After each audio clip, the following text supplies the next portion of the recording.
తులారాశి. తులారాశిలోని చిత్తా నక్షత్రంలో ఉన్నటువంటి వాళ్ళు 3-4 పాదాల వారు, స్వాతి నక్షత్రం, విశాఖ 3 పాదాలు ఉంటాయి. ఈ 3 పాదాల వారికి ఈ వారం పెట్టుబడుల రూపంలో, ఎందుకంటే చిత్తా నక్షత్రంలో కుజుడు ఇక్కడ 4th హౌస్లో ఉచ్చ స్థానంలో ఉన్నాడు, అట్లాగే ధనాధిపతి అయినాడు. మరి ఇక చిత్త తర్వాత స్వాతి నక్షత్రం చూస్తే 6 రాహువు మంచి షష్ఠే విత్తధాత్రి ధనమిస్తాడు. అయితే ఇక మిగిలినటువంటి విశాఖ నక్షత్రాధిపతి గురువు 7ంలో ఉన్నాడు, భార్య భర్తల పేరు మీద ఉన్నటువంటి ఆస్తిపాస్తులకు వృద్ధి కలిగిస్తాడు, అట్లాగే సోదర స్థానానికి ఆస్తులు వృద్ధి కలిగిస్తాడు. అయితే వారం ప్రారంభమైన తర్వాత మొట్టమొదటి రోజున వదిలేస్తే 2వ రోజున చంద్రుడు ఇక్కడికి మారిపోతాడండి. విశాఖ 4వ పాదంలోకి వచ్చి 2వ తారీఖుకి చంద్రుడు ఇక్కడికి వచ్చేస్తాడు. సో ఇక్కడికి వచ్చినప్పుడు చంద్రుడు ఈ సంచారంలో 2.5 డే ఉంటాడు.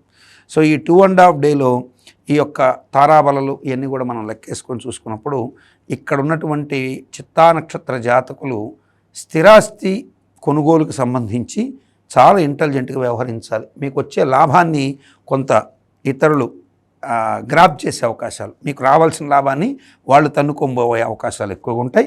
కాబట్టి చాలా జాగ్రత్తగా వ్యవహరించాల్సి ఉంటుంది. మీకు రావాల్సినటువంటి స్థిరాస్తి క్రయం అంటే మీరు ఆస్తి అమ్ముతూ కూడా మీరు ఏమీ లబ్ధి పొందకుండా ఇబ్బంది పడేటువంటి అవకాశాలు పడకుండా మీకు రావాల్సినటువంటి రైట్ కోసం కొట్లాడాల్సి ఉంటుంది ఈ యొక్క చంద్ర కుజులు యోగం మీకు ఉండడం చేత. అయితే ఇంకొకటి ఏంటంటే, ఇదే కాకుండా మాతృ సంబంధమైనటువంటి ఆస్తులు పంపకాలు జరుగుతుంటాయి కొంతమందికి. ఇక్కడ కొంత పాపం ఆ అబ్బాయి కావచ్చు, అమ్మాయి కావచ్చు, వాళ్ళకి అన్యాయం జరుగుతున్న నోరు ఎత్తలేనటువంటి పరిస్థితులు ప్రాప్తించకుండా కొంచెం మీకు రావాల్సిన రైట్ గురించి గట్టిగా ఫైట్ చేయడం తప్పలేదు. ఎందుకంటే ఒక తల్లికి 4 బిడ్డలు పుట్టినప్పుడు ఖచ్చితంగా మీకు రావాల్సినటువంటి రైట్స్ని ప్రశ్నించి తీసుకునే అవకాశాలు ఎక్కువగా ఇక్కడ కల్పిస్తున్నారు.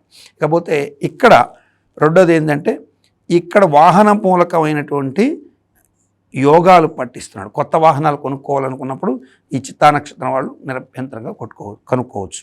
అయితే అక్కడ కూడా మీరు కొనుక్కునేటప్పుడు ఈ చంద్రుడు ఇక్కడ 2వ ఇంట్లో ఉండి 2.5 రోజు ఉన్నప్పుడు, ఈ రోజును వదిలేసి ఇక్కడికి వచ్చినప్పుడు మీరు ప్రయత్నం చేస్తే కొంత శుభం ఉంటుంది. ఈ 2.5 రోజుల్లో మాత్రం మీరు ఇక్కడ అంటే సుమారుగా 2, 3, 4 తారీఖుల వరకు ఇక్కడ కనుక వాహనాన్ని కొనుక్కొని ప్రయత్నం చేసి, ఏదో శివరాత్రి వస్తుంది కదా మంచి శుభం ముందుగా కొనేద్దామని తొందరపడి కొన్నారంటే ఇక్కడ మీకు ఆఫర్స్ లాంటివి, అంటే మీకు రావాల్సినటువంటి ఆఫర్స్ పోయే అవకాశాలు ఎక్కువగా ఉంటాయి. జాగ్రత్త పడండి. స్వాతి నక్షత్రం వారు మాత్రం విదేశీ లాభాలు పొందే అవకాశాలు ఉంటాయి. స్థిరాస్తి మూలకంగా నష్టం జరిగే అవకాశాలు ఎక్కువగా ఉంటాయి. స్వదేశీ లాభాలు మీకు తక్కువ, విదేశీ పూర్వకంగా మాత్రం లాభం వచ్చే అవకాశాలు ఉంటాయి. స్వదేశీ పరంగా స్థిరాస్తి క్రయ విక్రయాలు, వాహనాలు అమ్మడం, కొనడం, వీటిలన్నింటిలో కూడా నష్టం జరిగే అవకాశాలు ఉంటాయి. అట్లాగే మీకు చిన్నపాటి ఉద్రేక సంఘటనల వల్ల ఆత్మీయులు దూరం అయ్యేటువంటి అవకాశం ఎక్కువగా ఉంటుంది. మీరేదో ఉద్రేకంగా మాట్లాడేయడం ద్వారా మీకు ఆత్మీయులు అన్నటువంటి వారు మీ నుంచి దూరం అయ్యే అవకాశాలు ఎక్కువగా ఉంటాయి. స్వాతి నక్షత్రం వారికి. విశాఖ నక్షత్రం వారికి చూసినట్లయితే, విశాఖ వారికి కుటుంబ సౌఖ్యము, ధనలాభం, అన్ని రకాల యోగాలు ఖచ్చితంగా ఈ వారం మీకు ఎక్కువగా ఉంటాయి. అయితే వీరు కొంతమంది వ్యక్తులని, అలాగే సంస్థలని, తర్వాత వీళ్ళ మీద వీళ్ళకున్నటువంటి ఓవర్ కాన్ఫిడెన్స్ వల్ల కానీ వీళ్ళు పెట్టుబడుల రూపంలో భారీగా నష్టపోయే అవకాశాన్ని ఈ మొదటి 3 రోజులు ఇండికేట్ చేస్తున్నాయి. కాబట్టి ఇక్కడ తొందరపడి నిర్ణయాలు తీసుకుంటే తర్వాత నా జాతకం చూసుకున్న తర్వాత అయ్యో అని చెప్పింది నేను పాటించలేకపోయినా బాధపడాల్సిన పరిస్థితులు ఎక్కువగా ఉంటాయి విశాఖ నక్షత్ర జాతకులకి. మరి తులారాశి వారికి అన్ని రకాలుగా కూడా యోగాన్ని ప్రసాదించి శుభాన్ని ఇచ్చేటువంటి దైవం ఎవరు అనేది మనం బాగా చూస్తే, వీళ్ళు ఈ వారం శ్రీకృష్ణ మధురాష్టకం అని ఉంటుందండి. మధురాష్టకం అని శ్రీకృష్ణుడిని ప్రార్థించేటువంటిది. ఈ కృష్ణ మధురాష్టకం చదువుకోవడం అత్యంత శుభం. లేదనుకుంటే వీరు శ్రీ వెంకటేశ్వర స్వామి సుప్రభాతంని క్రమం తప్పకుండా ప్రతిరోజు చదువుకోవడం.